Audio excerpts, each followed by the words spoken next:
Hello, my name's Elijah Wells, and today's review is Coraline Fogart's new movie, The Substance.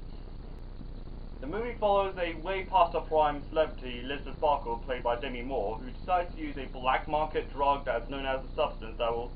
essentially create a new version, a more beautiful, more younger version of herself, literally coming out of her. And the new version, Sue, played by Margaret Corelli, who is best known for Kind of Kindness, which came out earlier this year,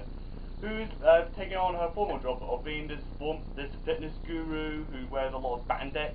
who unknowingly giving her and, of course, Demi Moore's character Elizabeth a lot of really unsettling side effects, and of course the addiction suddenly kicks in for the substance. Coraline Fogart's previous movie being the 2017 Revenge, which had garnered some amount of controversy given for its graphic violence and its imagery, and also did direct an episode of The Sandman on Netflix. So basically, she was the very underrated and under the radar film director who originated out in France. So with the new movie, The Substance, which earned her the Best Screenplay Award at the Cannes Film Festival, and of course garnered a huge amount of praise and admiration for Demi Moore for her performance in the movie, a lot of anticipation, particularly in the horror crowd of the film industry, has been really big at the moment, particularly with how big the indie scene is, particularly foreign films, particularly looking at Longlegs with Nicolas Cage, where it has like already an enormous box office receipt and enormous critical acclaim, and hopefully so, The Substance may follow suit. And the movie does tackle a lot of things that are pretty head-on, like ageism and misogyny within the entertainment industry, and as well as addiction to some powerful medications, which is, in this sense, is a lot more allegorical, as it did feature both Sue and Elizabeth being heavily reliant as the movie goes on with this substance, and how it really takes a hold in their lives and takes them hostage as well as the extremely predatory nature of Hollywood, particularly post-Me Too, and as we recently learned about the really horrendous crimes that have been going on with Diddy, the former hip-hop artist, and now possible felon, and how it is pretty much transpired into this movie and the current climate that it is right now in Hollywood, which again I found really interesting.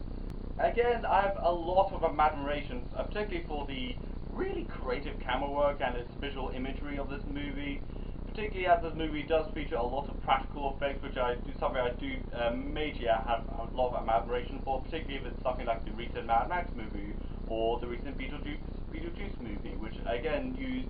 a lot of practical imagery and special effects to achieve it as juxtaposed to like CGI imagery. And performances of Demi Moore and Margaret Corelli, and as well as Dennis Quaid, do give like really brilliant performances in this biting satire of like body image and the really unrealistic expectations about it as well, which I found really interesting, and the makeup effects as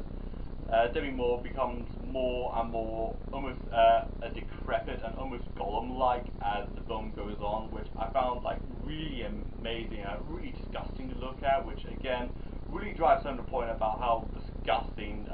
Hollywood essentially treats aging female stars. And watching it with my dad was certainly an experience, even though he came out of it feeling completely repulsed by it, and even though I kind of do understand some of the things he criticised the film about, but I think one of the things was the movie was a bit too gruesome for his liking. Like, even though I thought the worst that came out of it by the time the film hit the halfway mark is probably that maybe just the most graphic thing is like someone literally coming out of your own spine, or like close up of like stitching someone's body up after that, as well as a lot of close-up of a lot of needle things. Even though my dad and I are not anti-vax or anything, I feel like it's just like a bit too much if you like to like inject someone and do like a really big close-up about it, which may be a bit discomforting about it. Then of course came the gore. Like, I do not want to spoil what happens at the last third of the movie or third act. Like, the movie gets so gruesome, in fact, that I almost was so shocked about it that I had to laugh along with it, like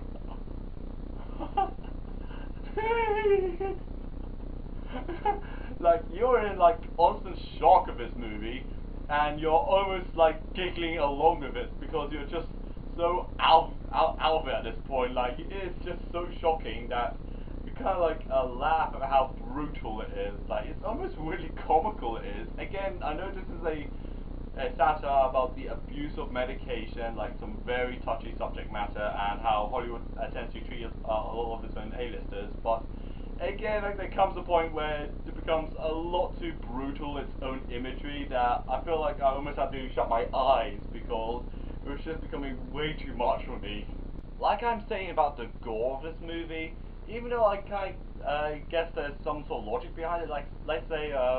Triangle of Sadness, when the director defended the vomiting scene, as in, even though he finds vomiting in films a bit immature, a bit childish, but there's going to be an other side to it where it becomes a bit so overbearing much that there's some sort of humor to it. Like, again, I'm kind of thinking that this movie is more of a sense of RoboCop, where it is an extremely gruesome satire about police brutality and the commercialization of the police in America and all that. But I feel like by the third act, it's more like Akira, as in, it's basically they both abuse the medication so much they basically become this glorified mutilation of a human testicle, a sense of a word, or a massive tumor. Like, of course, and there's gonna be a lot of blood. Like, I am not kidding how bloody the third act gets, because it gets a bit overkill for my liking. Like, I would have just liked it if it was like toned down a little bit, but no, the film goes literally all the way, and what to say, it's pretty damn gruesome how it gets. Like, it always impresses me how much it shocked me, to a point, like I said earlier, I had to giggle along to it.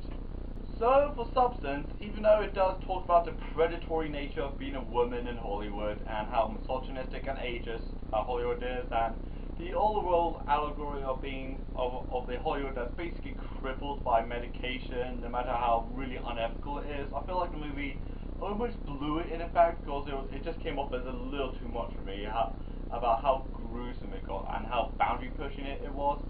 Even though I am not the biggest horror fan myself, because I don't watch a lot of horror movies, even though I do majorly appreciate them. Even though I definitely do have an angle of this movie where I do appreciate movie a lot more and definitely understand what the film is getting across, even though the direction is really great, the Demi Moore's performance is really good, Mark Curley's performance is brilliant as well, the camera work and the makeup and practical effects are